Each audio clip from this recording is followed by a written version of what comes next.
Yung si Alyssa ho, mawalang galang na, pasensya na, kumatanong ko ito sa pamilya, partner, ha?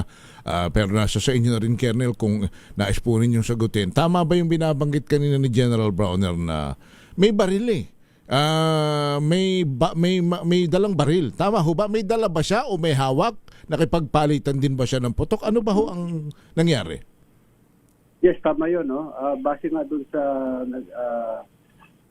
mga testimonies ng ating mga kasunduluhan, talagang ito ay may hawak na baril at base na rin doon sa mga documents at yung mga scene of the crime na assess ng ating Philippine National Police ay nandoon, mayroon sila mga dalang baril, may mga bandoleer na may mga lamang bala. Aba. So, ito yung lahat, yung mga evidences na ito ay magpapatunay na talaga hindi lang sila basta ordinaryong estudyante o ordinaryong mga researchers, mga membro sila ng CPP-NPA na nakipagbarilan sa ating mga sundalo.